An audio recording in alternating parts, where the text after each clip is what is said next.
more closely with our partners and allies. And we need Congress to pass the National Security Supplemental and the full year appropriations so that we can keep investing in our industrial base.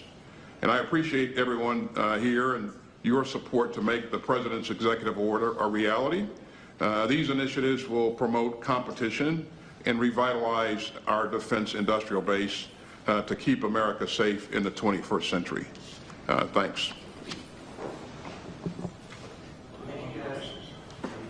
I better not start the questions. I'll get in trouble. Created for those people. They are living through a hell on earth, and what they deserve after this is a heaven on earth. And I will fight to my last breath to make that possible for the Palestinian people. I am here today to stand in solidarity with the Palestinian people who are currently suffering and enduring the worst thing that I've ever seen in my life.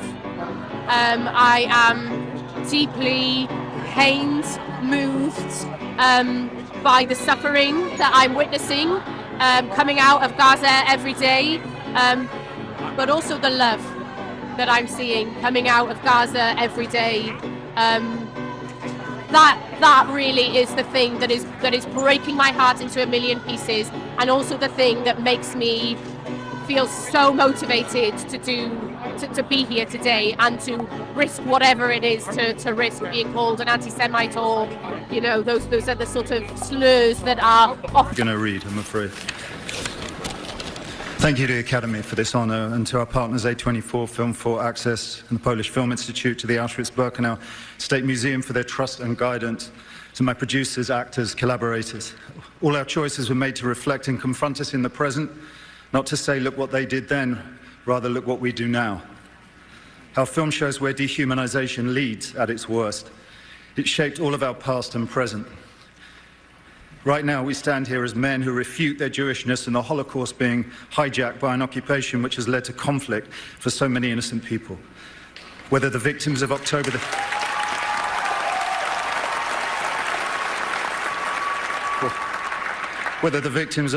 7th in Israel, or the ongoing attack on Gaza, all are victims of this dehumanization. How do we resist?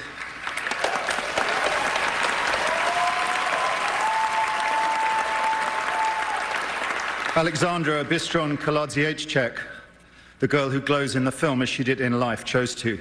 I dedicate this to her memory and her resistance. Thank you.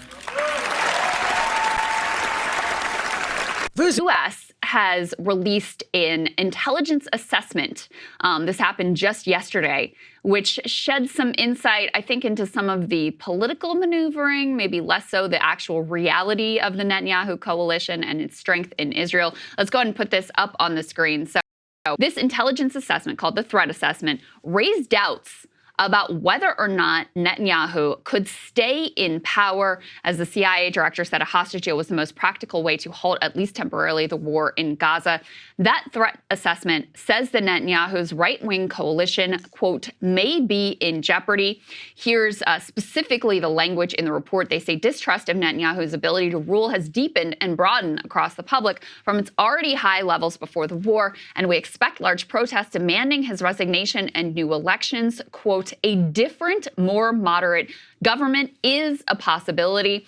The report also predicted that Israel would have trouble achieving its stated goal of destroying Hamas. Quote, Israel probably will face a lingering armed resistance from Hamas for years to come, and the military will struggle to neutralize Hamas's underground infrastructure, which allows insurgents to hide, regain strength, and surprise Israeli forces. So, Sagar, it's interesting that this was included in this report. Obviously, a very intentional inclusion. Now, whether or not that right-wing coalition is in fact in jeopardy is, it's a real question mark. There's definitely a lot of fissures there that have come out into the public. The public definitely does not support Netanyahu, although a significant amount at least feel like he should stay. They shouldn't have new elections until after the war is concluded, which is why he wants the war to continue basically indefinitely. So there are some real fissures and problems there for him, which we've spoken about before.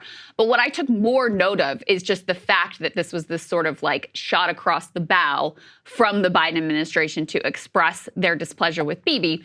and also positions their critique of Israel as just being about this one person versus these sort of broader issues. And it doesn't reflect the fact that, the entire security cabinet, whether they're quote unquote moderate or right wing like Netanyahu, are more or less basically united, as is the public, behind this all out assault on the Gaza Strip. Yeah, so ODNI, their threat assessment, it is a political document. Like, people should be very clear about that. I read most of it yesterday, I was interested. I like to see what the CIA and all of them been cooking up and